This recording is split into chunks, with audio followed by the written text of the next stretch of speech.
Milhões de formas de vida. Uma quantidade enorme de lugares fantásticos. Sempre estamos em busca da cor mais incrível, da paisagem mais impressionante e do som mais puro.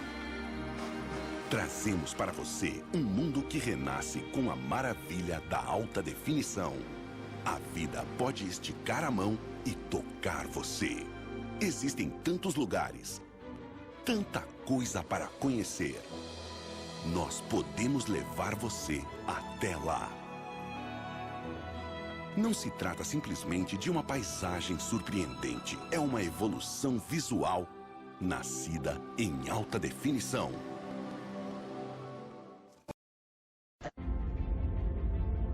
A humanidade vista do espaço. Agora vivemos em um mundo interconectado de enorme complexidade. Forjado por inovações revolucionárias, sendo criadas há milhares de anos. Inovações que nos levaram a construir uma teia intrincada de redes e assim prosperarmos. Agora, pela primeira vez, podemos visualizar os laços invisíveis que nos mantêm unidos. Esta é a história sobre como nossas habilidades moldaram o mundo moderno e como as usaremos para garantir nosso futuro. Humanidade vista do espaço.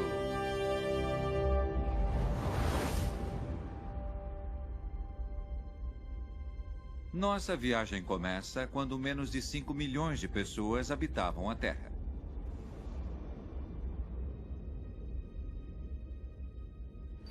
O Crescente Fértil, no leste do Mediterrâneo. Ano 10.000 a.C.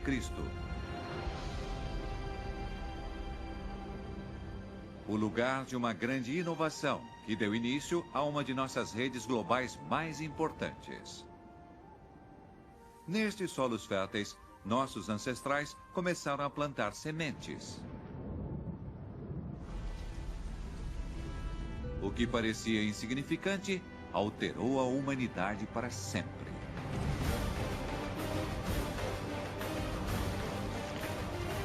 Plantar sementes foi de extrema importância para a história da humanidade, porque é uma maneira completamente diferente de nos alimentar. Nós passamos de ser caçadores, catadores e forrageadores, como éramos na maior parte da história, para começarmos a nos tornar fazendeiros.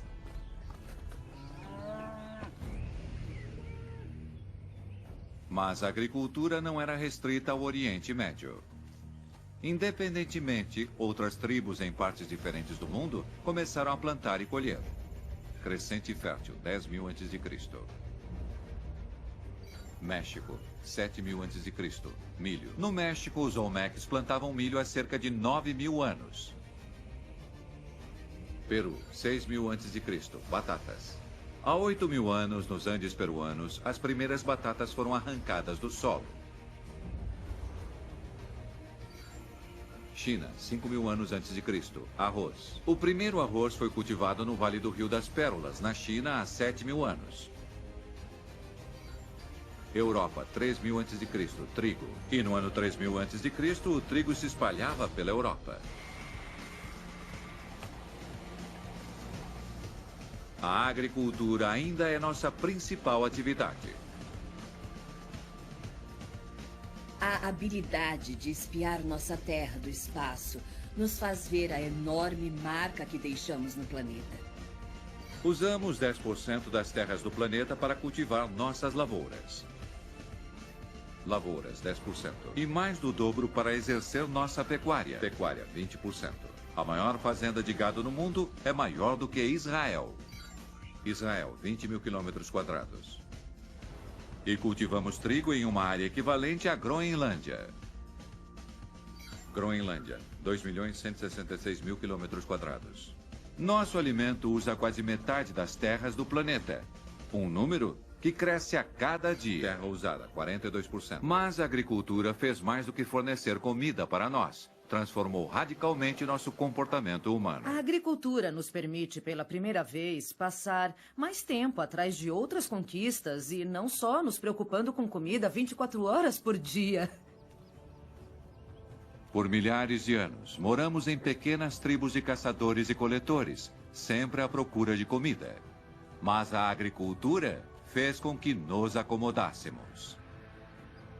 É o que nos permite, pela primeira vez, ficar em um lugar só.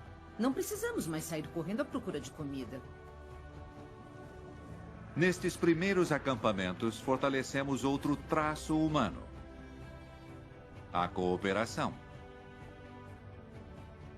Com o trabalho em equipe, pudemos compartilhar novas ideias e habilidades. Assim, nossas habilidades amadureceram. Essas pessoas podem se especializar em novos papéis na sociedade. Podem tornar-se carpinteiros experientes, tecelões ou ferreiros. Foi através desse processo, com base na agricultura, que civilizações complexas e capazes foram construídas. Com nossas novas habilidades, construímos nossas primeiras civilizações. Hoje, só restaram as ruínas que ainda podemos ver, fundadas em regiões onde aprendemos a plantar pela primeira vez. A agricultura nos permitiu construir nossas primeiras cidades, como Jericó, Erbil e Byblos. As mais velhas foram habitadas por 11.000 anos. Estas são as raízes de nosso mundo moderno.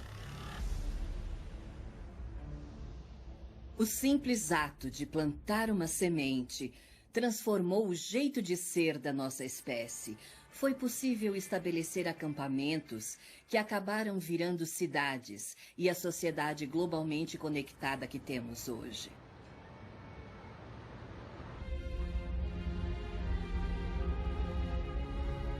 Do espaço, é possível ver o quão vastas nossas cidades modernas se tornaram. Algumas se uniram para formar metrópoles gigantes. Lá, mais de 50 milhões de nós vivem juntos. Dá para ver grandes metrópoles por todo o caminho até os Apalaches. Por toda a costa leste até em meio ao granito e gelo no Canadá, dá para ver tudo de uma vez só. Nos 90 minutos que levamos para orbitar a Terra, podemos ver o impacto da humanidade ao redor da gente. Podemos ver que a humanidade se espalhou por todo o mundo. Hoje, mais de 500 cidades pelo mundo contêm mais de 1 milhão de pessoas. O surpreendente é que o crescimento incrível de nossas cidades modernas começou há apenas 250 anos. Na maior parte da história, cidades eram a exceção. No geral, havia poucas cidades maiores e várias pequenas. A maior parte da humanidade morava no campo. E isso durou por milhares de anos. Qual foi o estopim para o crescimento das megacidades de hoje? A resposta está nas habilidades de um homem e sua simples ideia que revolucionou o mundo. Isso levou a uma das maiores migrações em massa que a humanidade já testemunhou.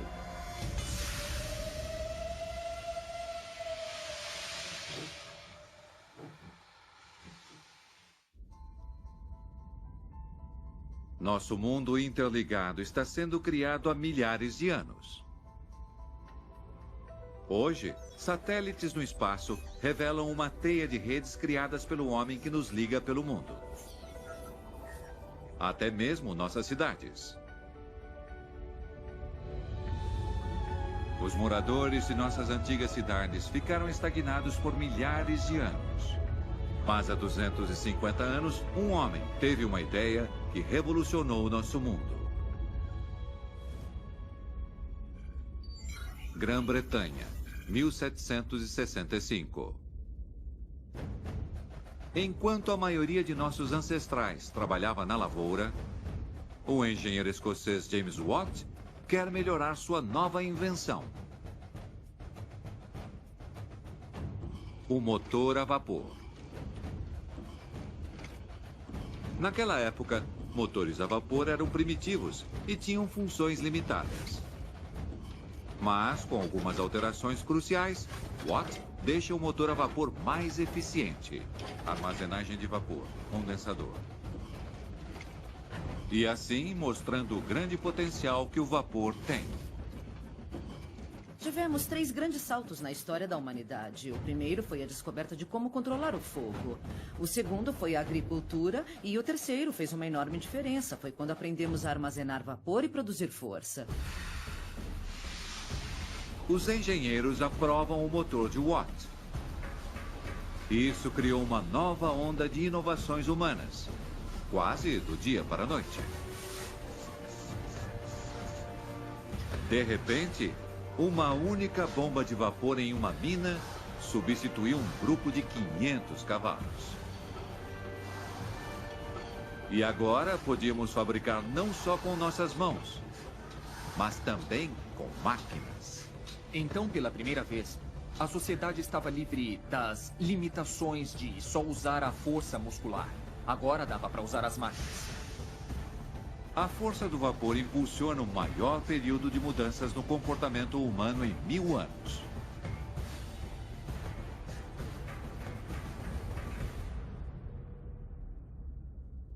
Nenhum lugar foi mais afetado do que Manchester, na Inglaterra, em 1770. Graças a James Watt, esta pequena cidade logo sucumbe ao poder do vapor. Centenas de milhares de pessoas chegam do campo procurando trabalho nas novas fábricas. Em apenas 50 anos, a população de Manchester incha de 20 mil para 160 mil pessoas. É a primeira cidade industrializada do mundo.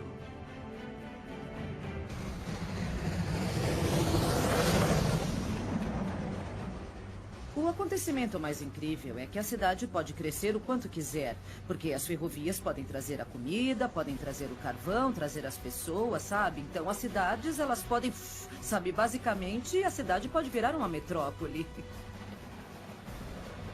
Este cenário tornou-se um episódio transformador do comportamento e da história humana. O mundo foi aberto para nós.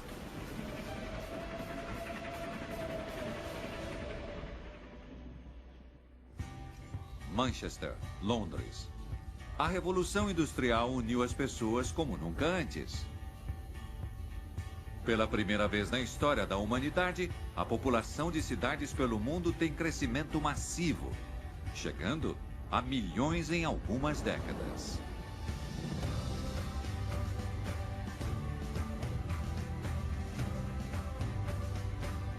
Foi outro salto gigante para chegarmos ao mundo de hoje.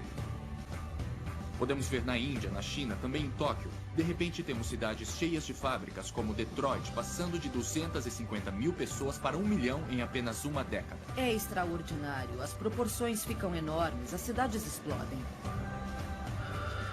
A Revolução Industrial impulsiona uma das maiores migrações em massa que o mundo moderno já testemunhou. Se pensarmos nos anos 1800, ainda havia apenas 3% da população global morando em cidades. Então temos o motor a vapor, as ferrovias, a Revolução Industrial e a curva cresce rapidamente. Entramos na era urbana. 1,2 milhões de pessoas se mudam para a cidade por semana no mundo inteiro, sabe? Isso é extraordinário. Essa migração humana trouxe um momento único na história da humanidade. No ano de 2006, algo extremamente significativo aconteceu na história da humanidade. Basicamente, foi o primeiro ano da história que havia mais pessoas morando nas cidades do que no campo. A Revolução Industrial fez com que nos tornássemos uma sociedade urbana. Mas fazer o mundo moderno funcionar exige uma nova gama de habilidades. Algo que criaria a maior rede de engenharia do planeta. quase todos estariam ligados a ela.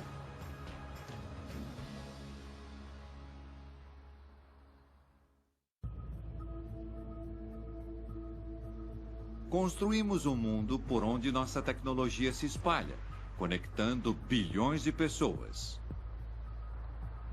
Do espaço, é possível notar as consequências de nossas habilidades. Base da Força Aérea em Vandenberg, Califórnia, 28 de outubro de 2011. 3, 2, liguem os motores. 1, 0. E decolagem do Delta 2 com o satélite NPP. A NASA lança o satélite Suomi. Ele foi projetado para estudar o clima mundial, mas com um olho eletrônico centenas de vezes mais sensível do que outros satélites. E ele também revela a interconectividade de nosso mundo eletrificado. Este é o Mármore Negro. Um composto sem nuvens do mundo, feito de milhares de imagens coletadas pelo Suomi em 312 órbitas. Ele revela quase todas as luzes que acendemos.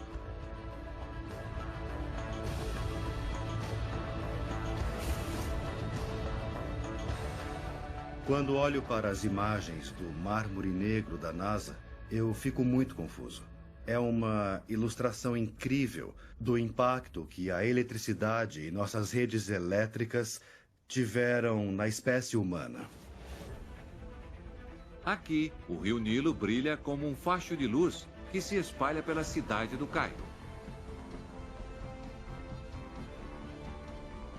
As luzes de centenas de barcos de pesca revelam uma fronteira invisível feita pelo homem ao patrulharem as águas do território. Enquanto a Coreia do Sul brilha com a luz,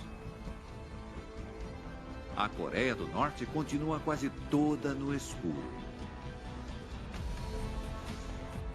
Desde quando acordamos de manhã, saímos de casa e começamos a trabalhar até a hora de dormir, quase tudo que fazemos envolve eletricidade de uma maneira ou de outra. Qual foi o estopim para que a luz se espalhasse pelo mundo moderno?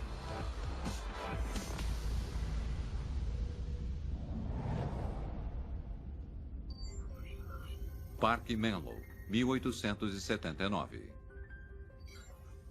Dia 31 de dezembro de 1879, Parque Menlo, Nova Jersey.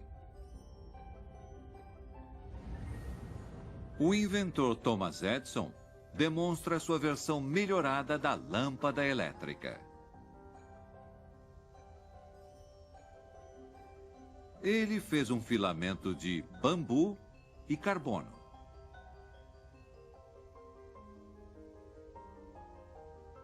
A lâmpada de Edison brilha mais forte e por mais tempo do que antes. Dura mais de 1000 horas. Mas a lâmpada não presta sem uma fonte de energia. No fim das contas, é preciso pegar a eletricidade de onde é gerada, de sua estação, e levá-la para onde será usada, nas casas e fábricas. Para isso, outro tipo de invenção tem que ser feita. Thomas Edison aperfeiçoou a lâmpada como a conhecemos, mas o que pouca gente sabe, e também foi muito importante, é que Edison também foi quem inventou a rede elétrica.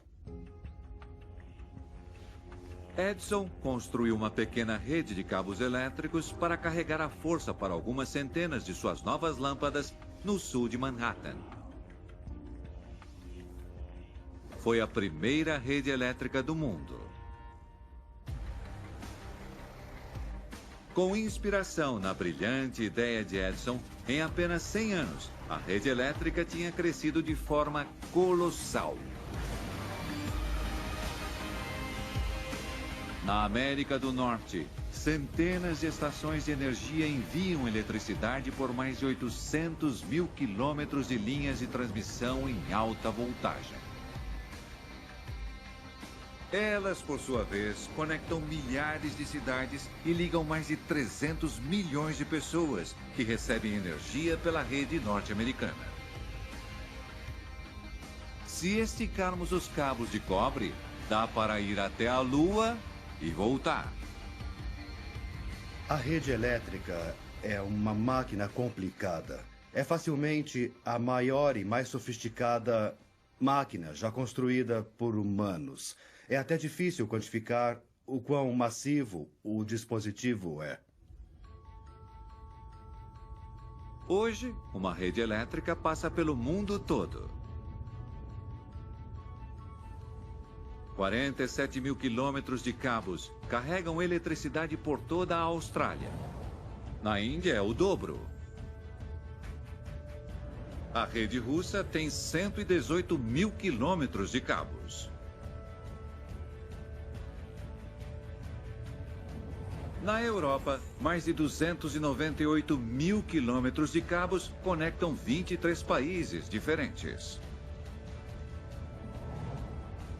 No mundo, a rede elétrica fornece energia para mais de 5 bilhões e meio de pessoas, 80% da humanidade.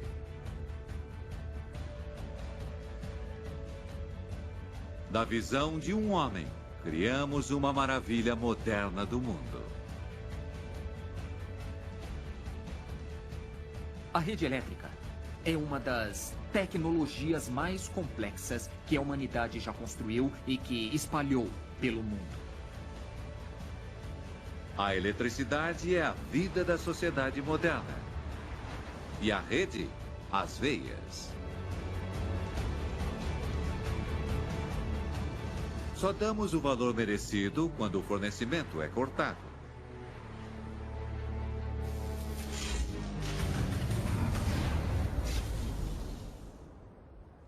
De repente, a vida para. E você não pode entrar na internet, nenhuma das luzes funciona, não pode fazer nada. E de repente você percebe, quando há momentos de falta de eletricidade, o quão dependentes nós somos da eletricidade no mundo contemporâneo.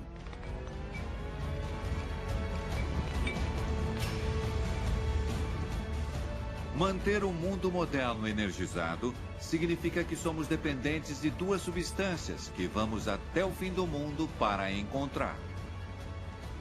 Nos tornamos viciados a esses recursos. Sem eles, o mundo em que vivemos hoje não existiria.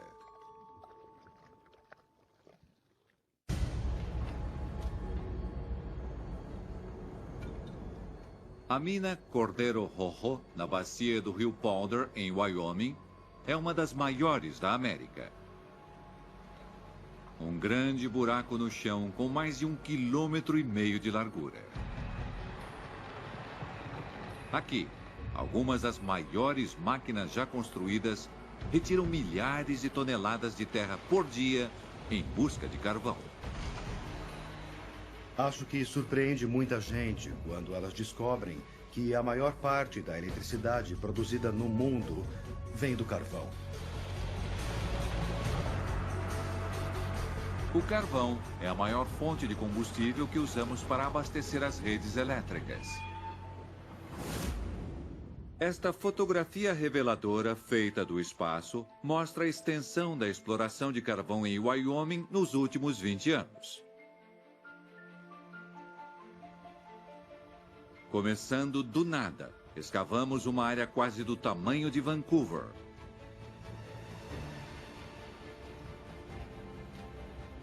Mas esse enorme complexo de minas fornece menos da metade da energia consumida na América.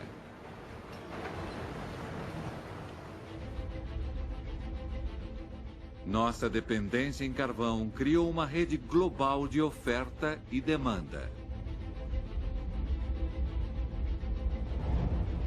A Indonésia é o maior exportador de carvão do mundo. 30 milhões de toneladas são vendidas para o Japão por ano. O carvão da Austrália abastece o crescimento industrial da China. E a maior parte da Europa, com a maior economia do mundo, compra carvão da Rússia.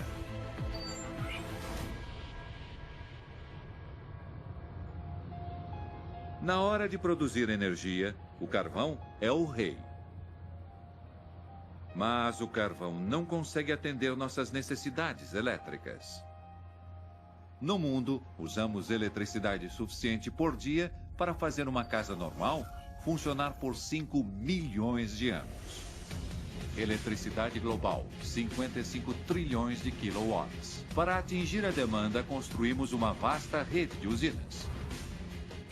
Mais de 2.300 usinas movidas a carvão geram 41% de nossa eletricidade. 439 usinas nucleares fornecem mais 10%.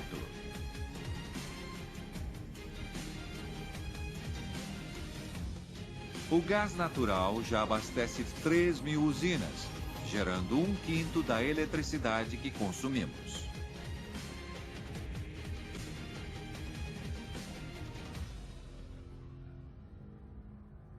Mas os recursos naturais não são significativos quando comparados com o impacto de um componente: o petróleo.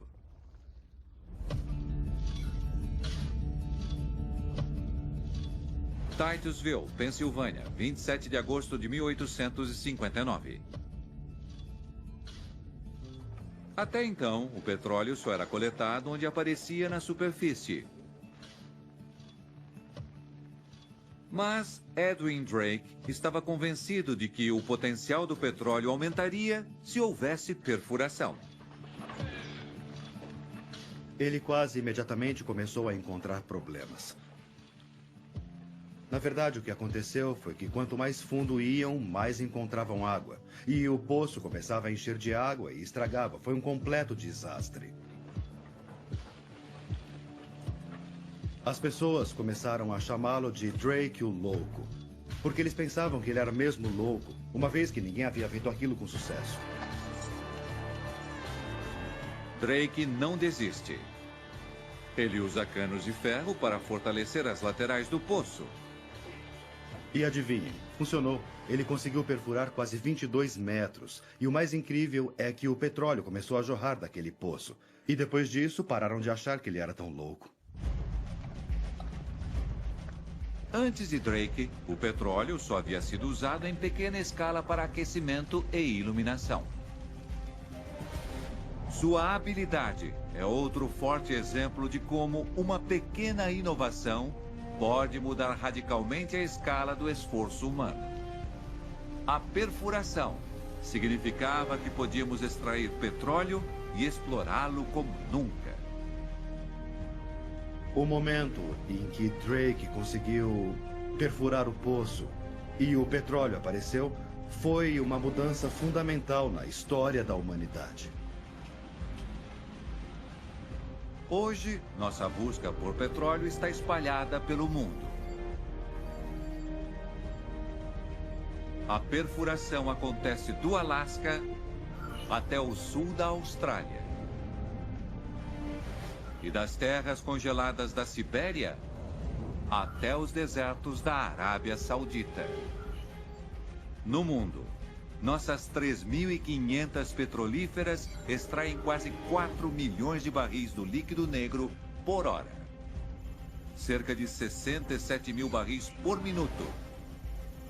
Em apenas 150 anos, extraímos quase 1 trilhão de barris de petróleo da Terra.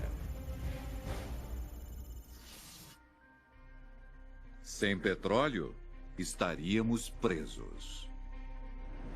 Ele é o que faz nossos aviões, carros e navios circularem continuamente pelo mundo. Mas o petróleo faz mais do que nos manter em movimento. Nossa capacidade criativa encontrou maneiras de usá-lo que nem Edwin Drake poderia imaginar. Quase tudo que usamos, todos os produtos que precisamos no dia a dia, estão relacionados ao petróleo. A influência do petróleo é tão grande que apoia um dos traços humanos mais antigos que nos conectam hoje: o comércio. O comércio é uma rede complexa que se expande pelo mundo. Mas seu começo foi bastante humilde.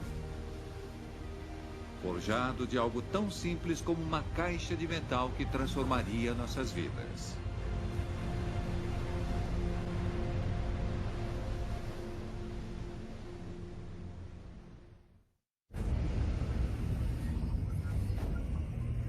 Nosso mundo depende de grandes redes mundiais. Milhões de quilômetros de estradas e ferrovias. Milhares de aeronaves percorrendo o mundo. E navios que recheiam os oceanos. É através deles que a civilização transporta tudo o que faz. Nossa rota de comércio é uma rede indispensável que conecta quase todos nós. Tudo que consumimos, tudo que usamos, tudo vem de vários lugares diferentes agora. E é muito diferente de antigamente. Se tem uma coisa que faz o mundo funcionar hoje, é a rede de comércio internacional. Como esta rede vital cresceu. As raízes do comércio no mundo moderno estão no centro da China, há mais de 1000 anos.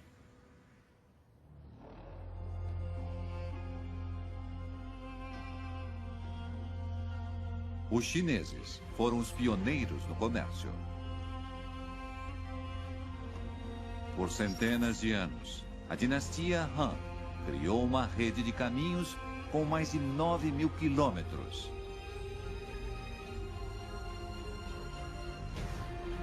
Eram chamadas coletivamente de Rotas da Seda.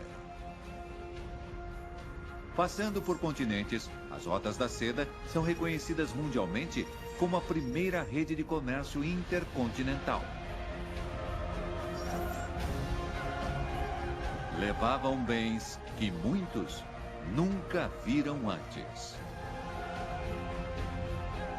Antes da introdução da seda no Império Romano, eles tinham linho e lã, que coçavam e pinicavam. Para eles, a seda era uma revelação, eles enlouqueceram com ela. Mas o comércio por terra era geralmente árduo e perigoso.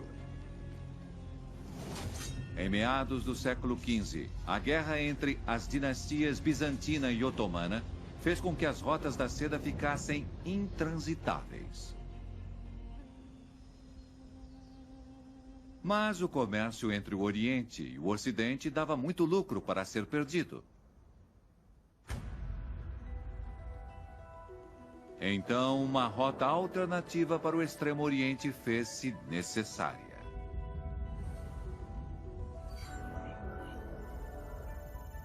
Sul da Espanha, 3 de agosto de 1492. Cristóvão Colombo sai na primeira de suas 4 viagens inovadoras. Colombo velejou para o oeste pelo Atlântico, pensando que fosse encontrar uma passagem para o Extremo Oriente. Mas algo novo estava no caminho.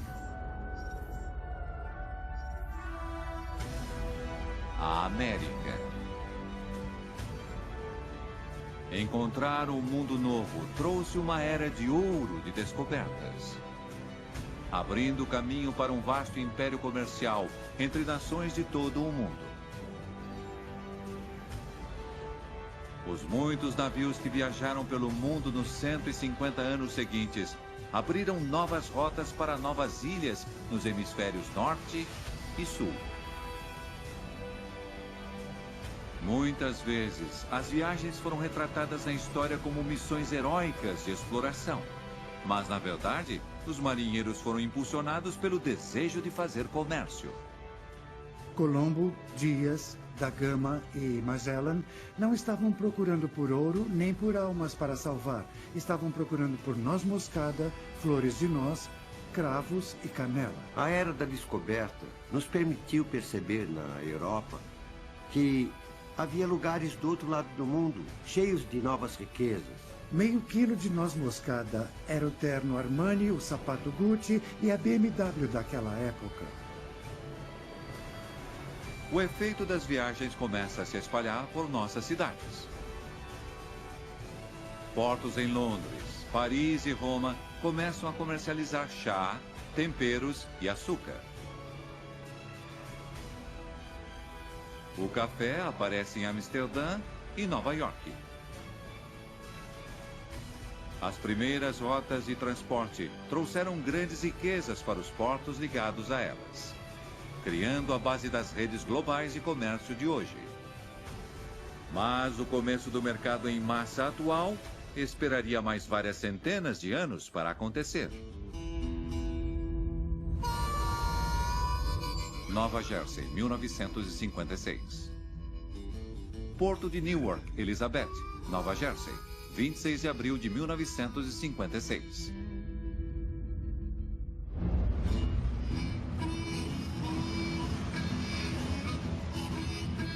Malcolm McLean está prestes a apresentar uma inovação que revolucionará o comércio. Antes de McLean, carregar e descarregar navios de carga demorava e era caro. Os grãos eram colocados em barris e centenas de carregadores pegavam e colocavam os bens em todos os espaços disponíveis. A brilhante ideia de McLean foi padronizar os processos usando containers de envio. É só uma caixa. Mas o que o container de envio faz por nós é que ele dá uma unidade de comércio. Algo que é uniforme em tamanho em qualquer lugar do mundo. E dá para ter espaço nos navios e guindastes, além de os caminhões serem adaptados para algo sempre do mesmo tamanho. O tamanho único do container faz com que haja queda instantânea no preço do carregamento, de $6 até só 16 centavos a tonelada. E é esse aumento incrível na eficiência que fez com que o preço do envio de um container diminuísse, e isso faz o comércio internacional ser mais barato.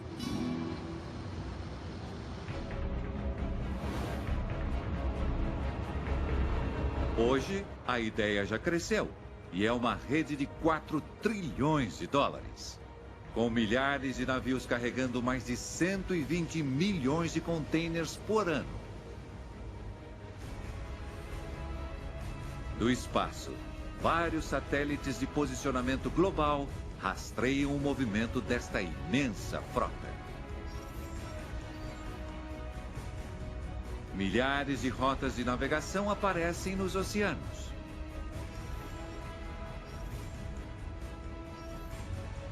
Uma rede global que busca e entrega cargas por 4.500 portos cargueiros.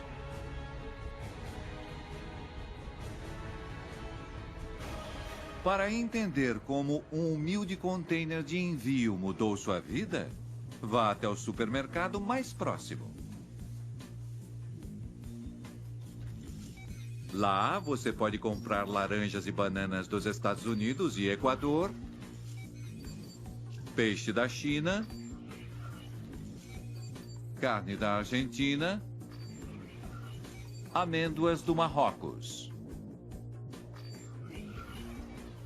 Tamanha diversidade de produtos não existiria sem os envios.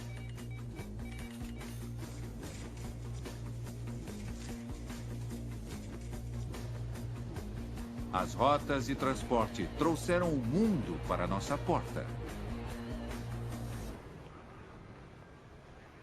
Mas não são apenas os bens que estão em constante movimento. Nossas habilidades criativas produziram invenções que movimentam bilhões de nós todos os dias e criaram a rede global mais extensa do mundo.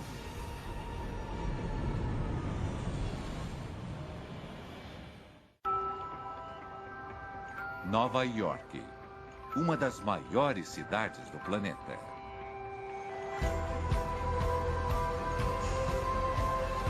Hoje, mais de 800 línguas diferentes são faladas aqui a qualquer momento. Construída por gerações de imigrantes, a Big Apple é a cidade mais linguisticamente diversa da Terra. No mundo, mais de 200 milhões de nós procuram vida nova no exterior por ano. Mas o número de nós que viaja por dia é consideravelmente maior.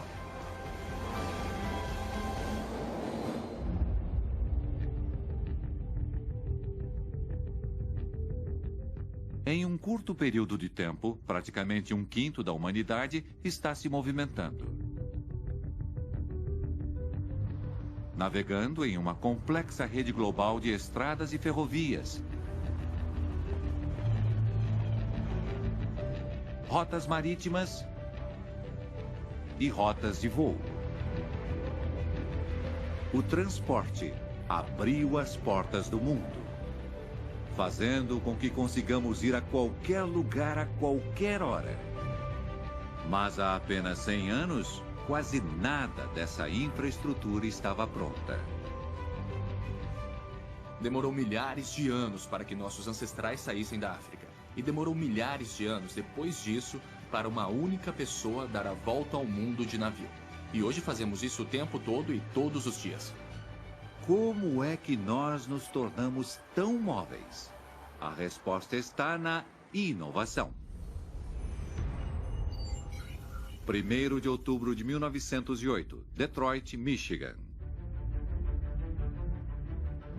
O dono de fábrica, Henry Ford, projeta uma linha de montagem para a produção em massa de seu carro, o Ford Modelo T. Ele diminuiu os custos de fabricação, fazendo com que o carro fosse barato para o americano comprar. Nos 20 anos seguintes, 15 milhões de carros saem das fábricas. É o começo de uma grande mudança no comportamento humano. O carro é de fato uma tecnologia que nos une e nos marca como uma civilização moderna. Porque o carro realizou o sonho que tínhamos há séculos, que era viajar de um lado para outro de maneira individual. A produção em massa do carro cria uma nova rede. Nossas estradas. A primeira estrada da América tinha 965 quilômetros, do rio Potomac até o rio Ohio. 100 anos depois, a América do Norte já tinha construído a maior rede de estradas do mundo. Mais de 7 milhões de quilômetros. No mundo, mais de 56 milhões de quilômetros ligam cidades, países e até continentes. Hoje, você pode dirigir 17 mil quilômetros sem parar. De John O'Groats, Escócia, até Cape Town, na África do Sul. Se esticarmos nossas estradas, elas dão a volta no Equador muito mais de 1000 vezes.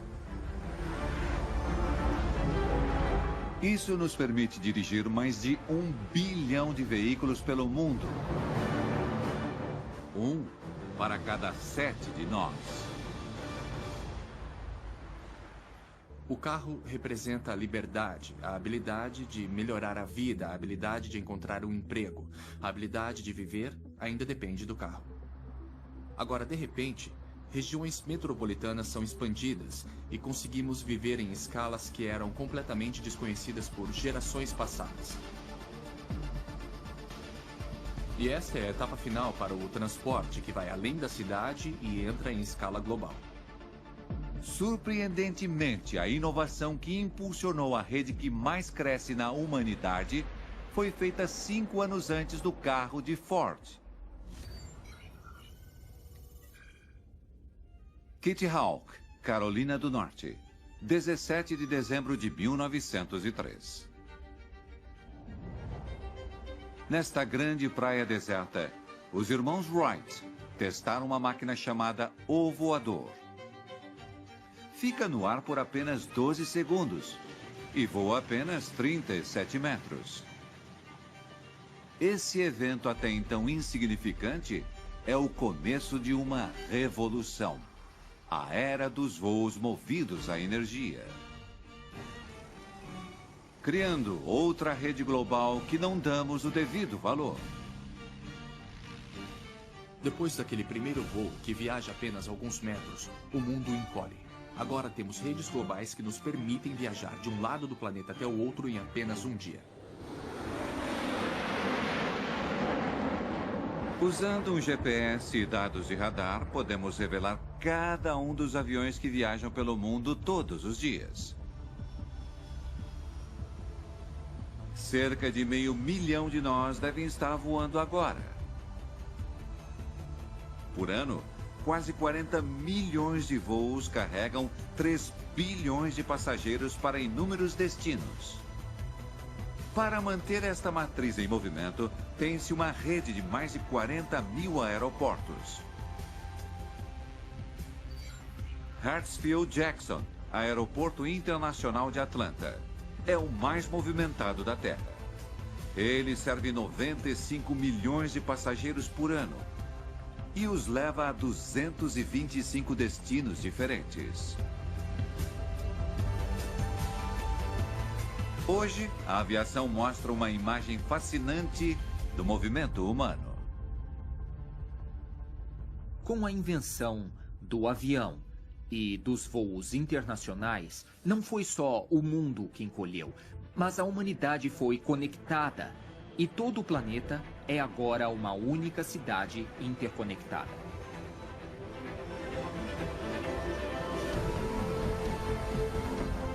Podemos agora chegar a 90% do planeta em menos de 48 horas. É a prova de que estamos mais conectados do que em qualquer outro momento da história humana. Isso mudou nossa percepção do mundo. Podemos nos ver agora sendo membros de uma única sociedade, de uma única raça. As viagens no mundo moderno nos unem de maneiras que há um século eram inimagináveis. Mas nossas habilidades nos levaram a uma rede ainda mais nova e inédita. Ela nos permite falar com alguém cara a cara do outro lado do mundo sem sair de casa.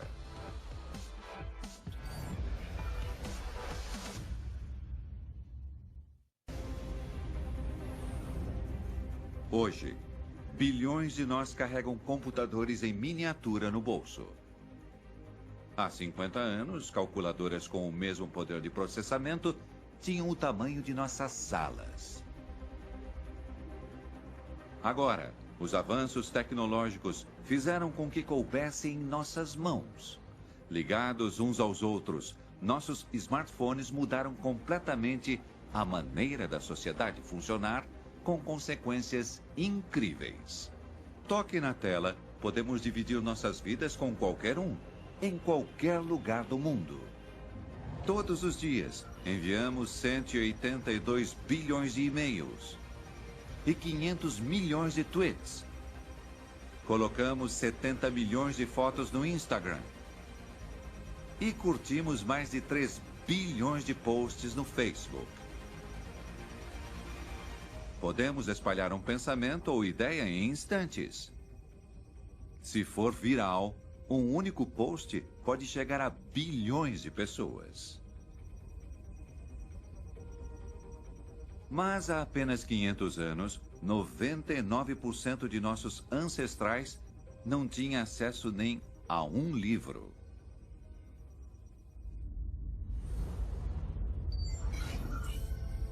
Mainz, Alemanha, 1450. Por séculos, livros e escrituras eram impressos com isto: letras de madeira. Cada letra era meticulosamente esculpida e cada página impressa individualmente. Até que o ferreiro Johannes Gutenberg teve uma ideia muito simples. Ele fez suas letras de impressão de chumbo.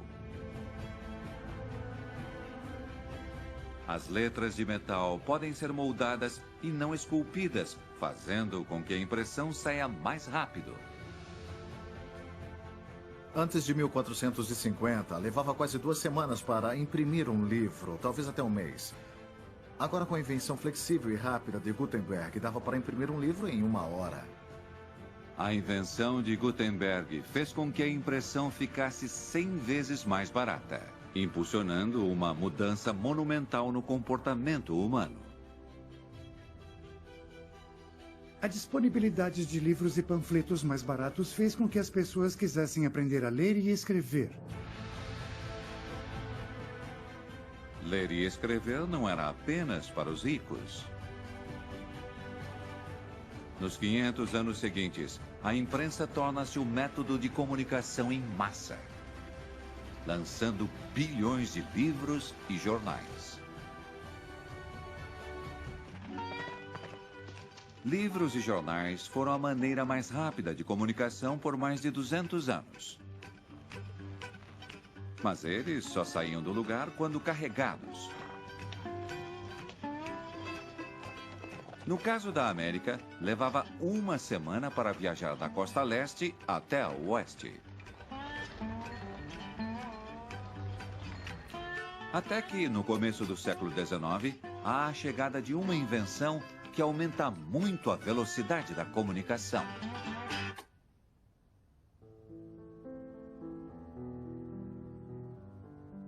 O telégrafo elétrico. Com a inovação da eletricidade, as mensagens podem ser enviadas não no ritmo de um cavalo, mas por cabos com quase a velocidade da luz. Resumindo, o que o telégrafo faz é encurtar o tempo de transmissão de dias ou semanas de uma cidade para outra para apenas segundos. Mas o real teste do telégrafo aconteceria não para conectar um país, mas sim conectar continentes. 29 de julho de 1858. No meio do Atlântico, 2 navios se aproximam. Os 2 carregam cabos feitos de fios de cobre de 7 camadas. Devagar e com calma, os fios são interligados. O primeiro cabo de telégrafo transatlântico foi criado. Então, pela primeira vez, a Europa e a América se uniram por um fio elétrico e pudemos usar a eletricidade para enviar mensagens um para o outro. No dia 16 de agosto de 1858, a Rainha Vitória envia uma mensagem telegrafada para o presidente Buchanan. Para escrever a mensagem toda da rainha, com 99 palavras, levou 17 horas e 40 minutos para a transmissão. É muito devagar para os padrões de hoje.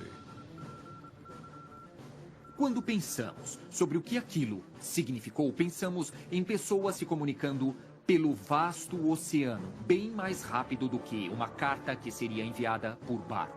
Aproximar 2 países foi um grande acontecimento, fenomenal. Se pensarmos no presente, mais de 800 mil quilômetros de cabo submarino de fibra óptica conectam cada continente na Terra. Esta rede de comunicações já dobrou de tamanho apenas nos últimos 5 anos.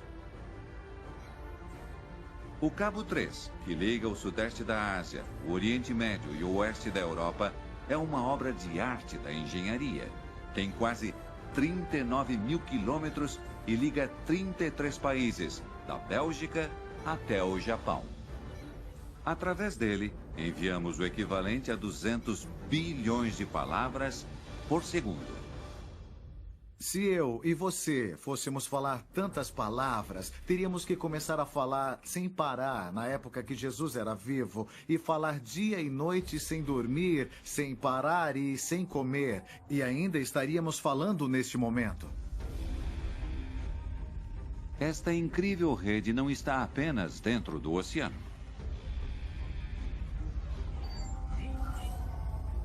Cerca de 56 milhões de quilômetros de cabos de dados estão apenas nos Estados Unidos. Juntos, estes cabos criaram a derradeira rede de comunicações. Aquela que define como interagimos e nos comunicamos hoje em dia. Internet global. A internet. Com todas essas redes de dados e a internet entrando pela primeira vez na história humana, podemos nos comunicar com qualquer pessoa de qualquer lugar do planeta quando quisermos.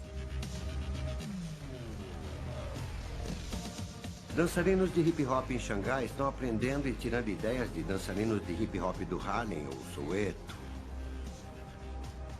Agora, você pode estar nas montanhas rochosas ou nas planícies do Tibete e pode ter acesso a 100 vezes mais informações do que a pessoa mais informada que existia há 20 anos. A internet é o ápice de nossa sociedade interconectada. Ela molda quase todos os aspectos de nossas vidas. Podemos fazer tudo de forma instantânea de qualquer lugar do mundo. A internet mostra como nos tornamos interconectados.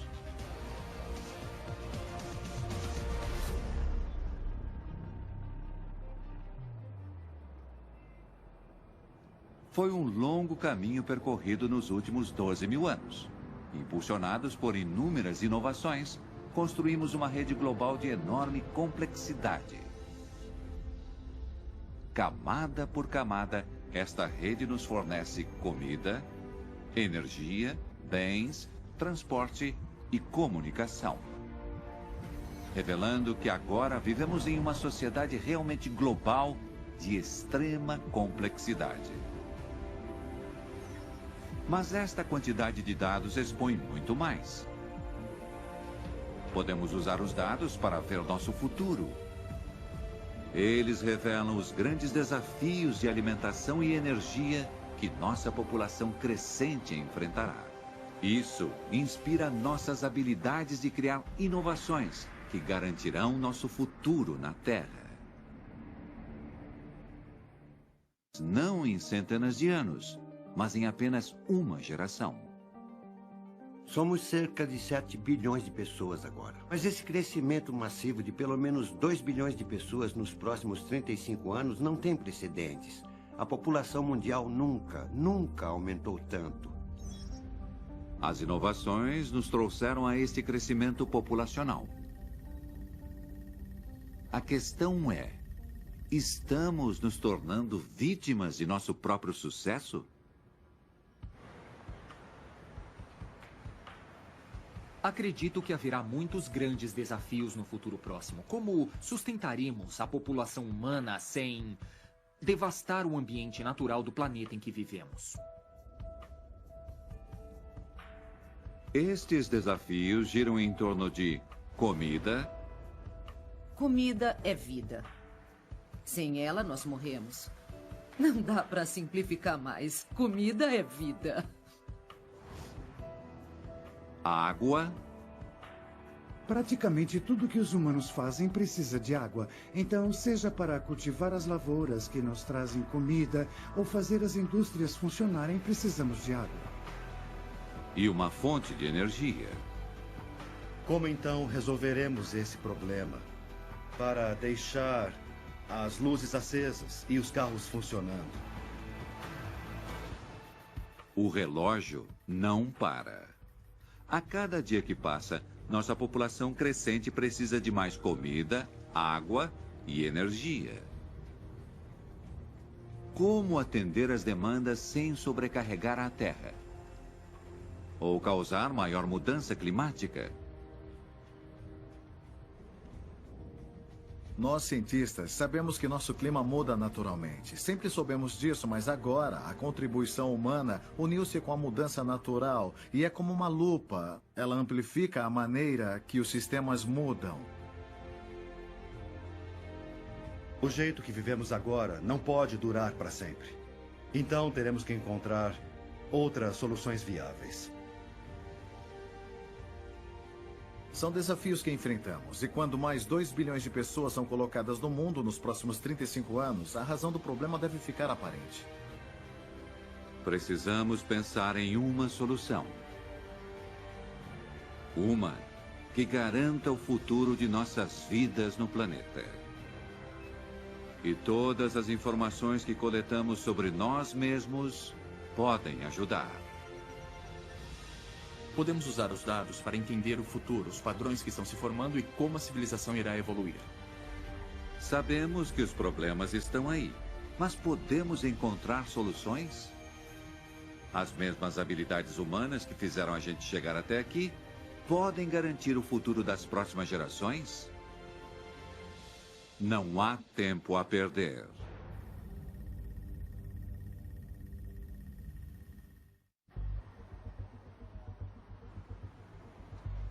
As habilidades humanas fizeram com que a população crescesse como nunca. Mais 2 bilhões de pessoas até 2050 desafiarão a maneira que vivemos. Um dos principais problemas será a comida. Alimentar 9 bilhões de pessoas com certeza é uma pergunta que traz dor de cabeça. Não é algo fácil de se fazer.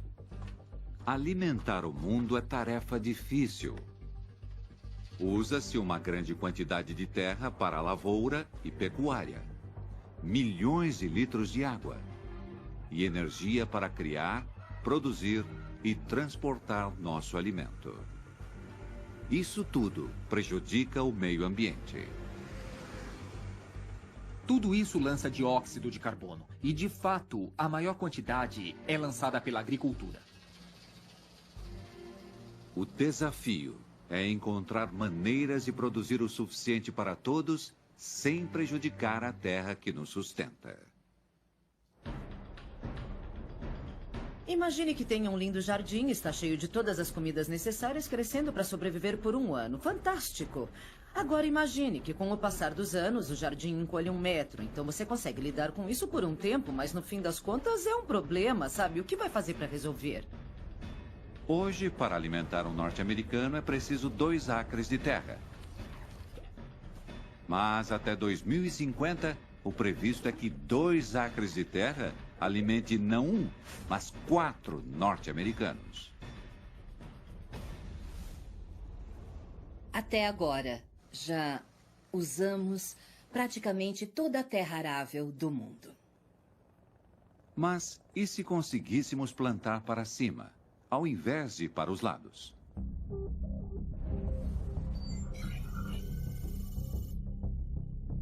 Chicago, na beira dos Grandes Lagos.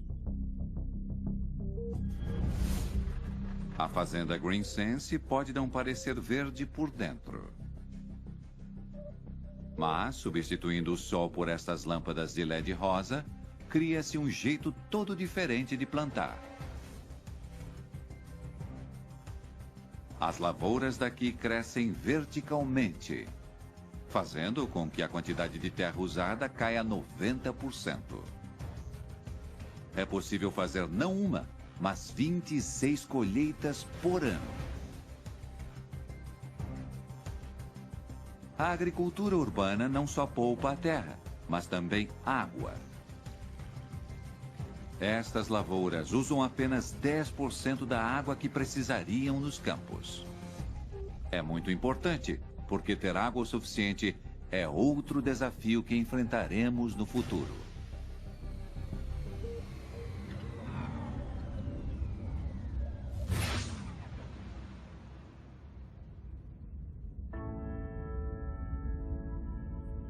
Do espaço, fica claro que o planeta Terra é um planeta água. Mas não podemos usar a maior parte dela. 97% da água da Terra está no mar e cerca de 2,5% são águas puras. E a quantidade que podemos utilizar é menor ainda. A maior parte da água fresca está presa nas geleiras e no subterrâneo. É muito fundo, não conseguimos bombear. Então, apenas cerca de 1% da água da Terra existe como água fresca. Então, é um recurso muito limitado. Desse 1% de água fresca, enormes 2/3 são usados para criar nossa comida. Reparem no quanto é necessário para nossas refeições. O motivo disso está claro.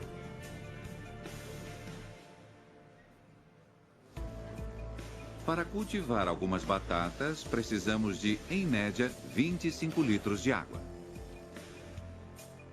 A salada precisa de 140 litros. Esses 2 ovos, juntos são mais de 270 litros. E o bife, mais de 2.000 litros de água. E o copo de leite que pediu, 200 litros. Somados, são aproximadamente 2.600 litros de água para criar esta refeição. E milhões são comidas por hora. Muita da comida que comemos foi cultivada em um campo onde havia agricultura irrigada. Então, os vegetais, a carne, o copo de leite, tudo isso precisou de grandes quantidades de água para ser feito. É por isso que a água está se tornando uma das nossas commodities mais preciosas. Se observarmos o mundo da órbita, podemos ver as consequências da nossa sede por água. Eu nunca me esquecerei de quando quis tirar uma foto do Mar Aral e precisei de várias órbitas até achá-lo, várias tentativas para encontrar o Mar Aral, porque já não é mais um mar. Mais de 32.000 quilômetros de canais e 45 barragens roubaram a água do Mar Aral. Eu não via água lá, havia o que parecia ser uma costa remanescente, mas era cinza sujo, tudo marrom, e foi tudo que conseguimos ver. Esta não é a única água que está desaparecendo. O Rio Amarelo na China foi drenado para a agricultura e apenas 10% de suas águas chegam ao mar. O Rio Indus, no Paquistão, também só tem 10% de toda a água. Nos Estados Unidos, menos de 10% das águas do Rio Colorado chegam no México. Cultivar a comida que ajuda a preservar as terras e a água é importante. Fazendas como a Green Sense podem progredir muito. E inovações em outros lugares também fornecem soluções promissoras. Harpenden, norte de Londres. Nos laboratórios de pesquisa de Homestead, estas mudas de trigo parecem comuns. Mas os cientistas as estão modificando para cultivar mais trigo do que antes. A primeira maneira de aumentar a quantidade de comida que produzimos é aumentando o rendimento, ou seja, aumentar a quantidade de comida produzida na mesma área plantada. Então estaremos usando tecnologias como a engenharia genética para manter nossas lavouras tão produtivas quanto pudermos.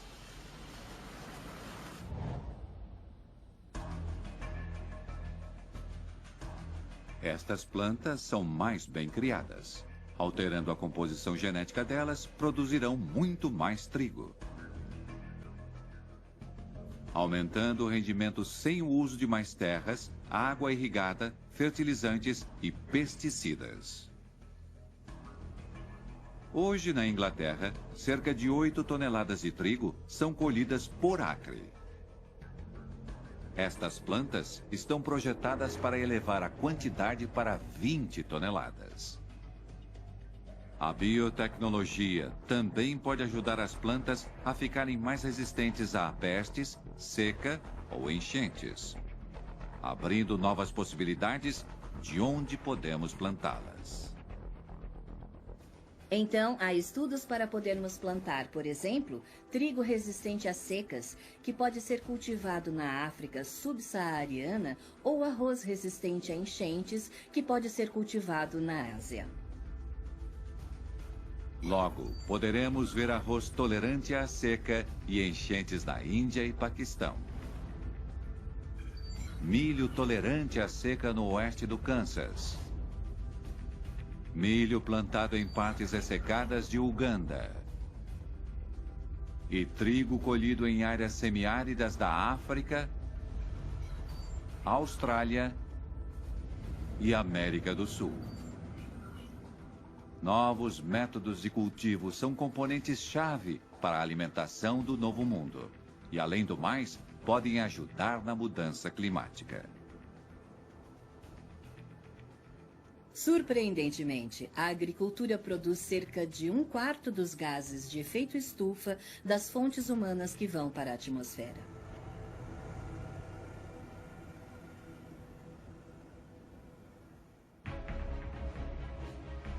Não há nada que garanta nossa comida no futuro.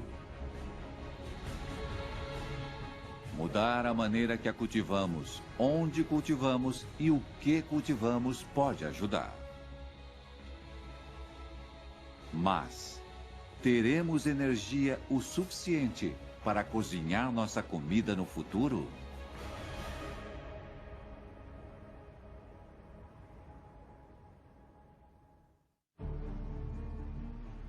Muito do que fazemos todos os dias requer energia.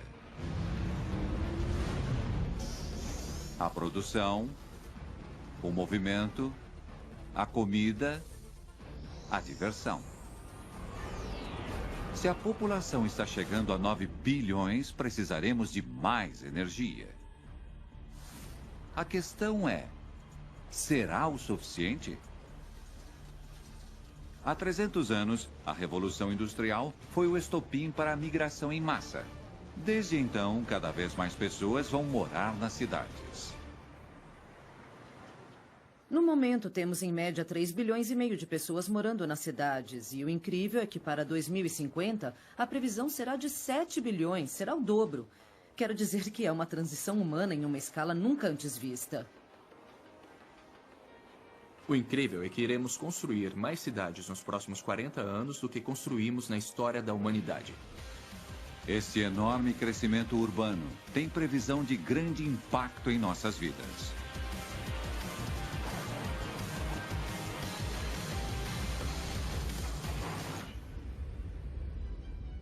Em 2050, ir de uma cidade a outra significará que mais gente está se movendo. Um aumento assustador de 600%. Os passageiros de avião aumentarão de cerca de 3 bilhões hoje para 16 bilhões. O equivalente a 44 milhões de pessoas voando por dia. E o número de carros nas estradas será de 2 bilhões. Hoje na China há 250 milhões de veículos e a cada ano há mais 20 milhões, pois a classe média descobre que quer um carro e a liberdade que vem junto com ele. Em Pequim, as estradas já estão cheias. Há mais de 2 milhões de carros. Um número com crescimento de 1.500 por dia.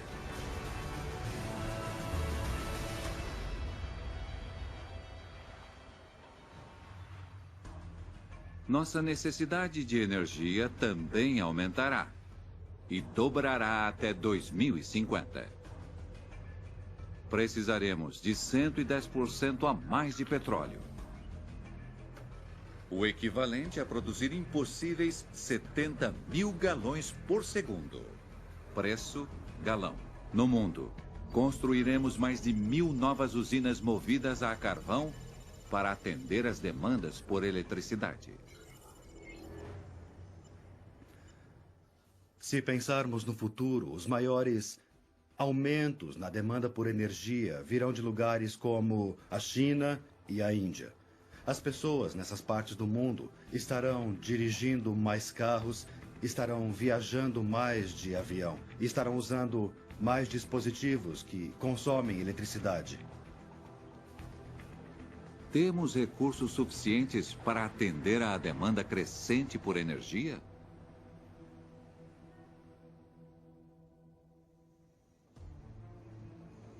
Com a quantidade consumida hoje, há previsões de que o petróleo durará apenas cerca de 50 anos.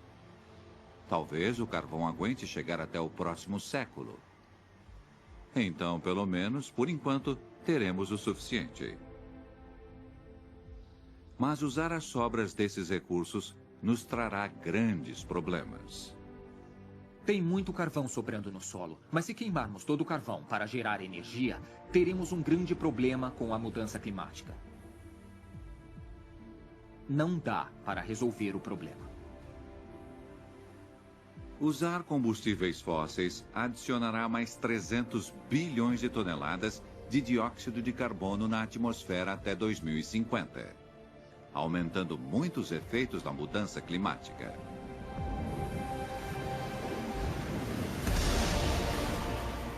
Fortes tempestades e aumento do nível do mar afetarão mais pessoas com mais frequência.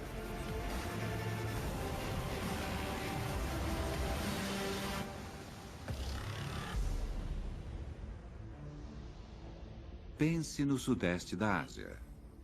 Nos próximos 35 anos, a previsão é que a população nas cidades costeiras aumente muito.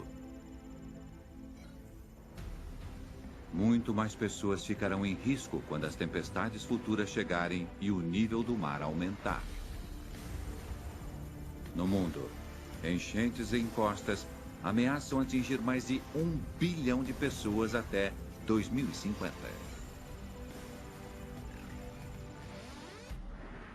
Precisamos pensar em novas soluções para fabricar energia. Os seres humanos têm grande capacidade de inovação. Somos fabricantes supremos, criamos coisas. E já estamos começando a criar tecnologias e também máquinas para nos fornecer maneiras alternativas de criar e de armazenar energia. A usina elétrica Ivanpah, localizada no deserto da Califórnia, é a maior usina solar do planeta.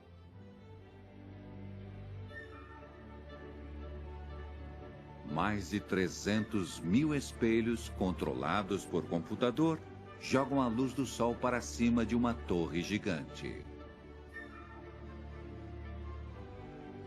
A água torna-se vapor quente e faz turbinas elétricas funcionarem.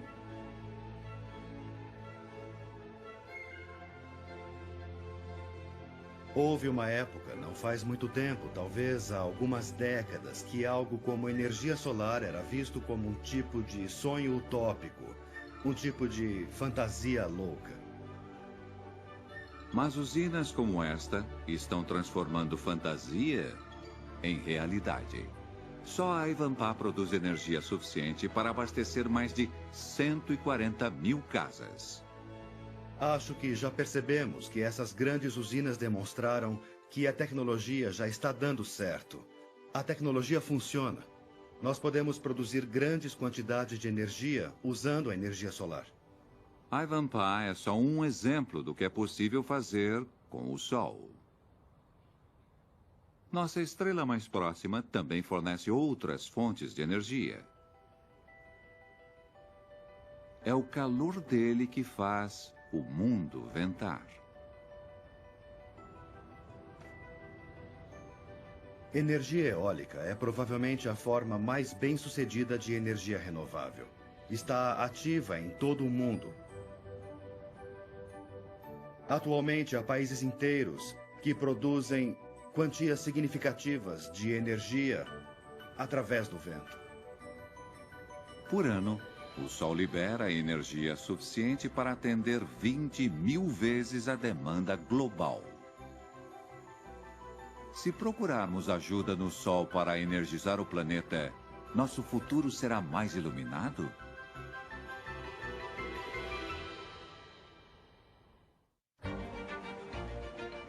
Com a população crescendo, nossa sede de energia só vai aumentar. Mas, se quisermos impedir mudanças climáticas, nossa dependência em combustíveis fósseis terá que acabar. O santo graal para um futuro próximo é usar a energia proveniente do Sol.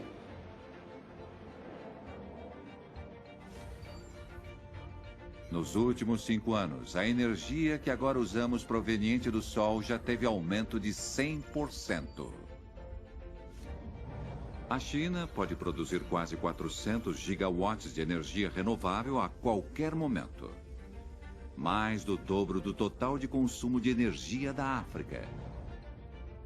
No Canadá, apenas a energia eólica aumentou quase 2.000% em 10 anos, energizando 1,5 milhão de casas e comércios.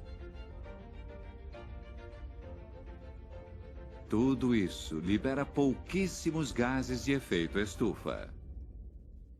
Antes de começarmos a tirar o carvão do solo e perfurar a terra por petróleo, usávamos primordialmente a energia solar. No futuro, completaremos o ciclo e, mais uma vez, usaremos o sol para produzir a maior parte da nossa energia.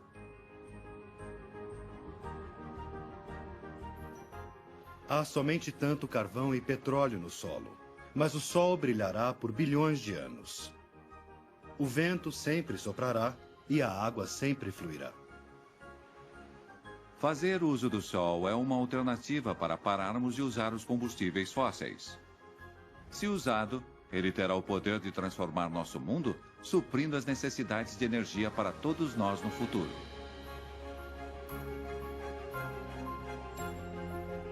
Então, nosso futuro será mesmo brilhante?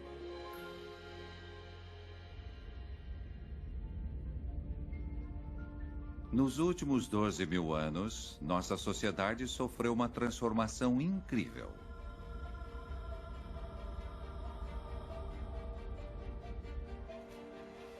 De nômades espalhados por grandes distâncias, até a construção do mundo moderno. As inovações nos fizeram construir uma vasta teia interconectada. Uma teia que agora toca cada um de nós. Essa conectividade incrível também cria maior interdependência. Significa que precisamos cuidar dos sistemas e de cada um ainda mais, pois o que fazemos individualmente pode afetar mais os outros. Agora, temos a habilidade de ver como estamos conectados. Tudo o que fazemos durante o dia a dia gera grandes quantidades de informação. Se colocarmos tudo junto, podemos nos ver como nunca antes, em escala global. Como nos movimentamos, comemos, negociamos.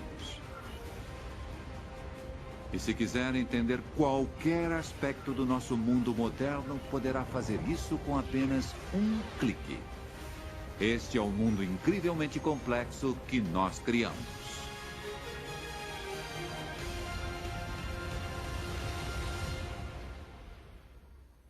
Pela primeira vez na história, todos esses dados nos permitem nos ver de forma mais completa.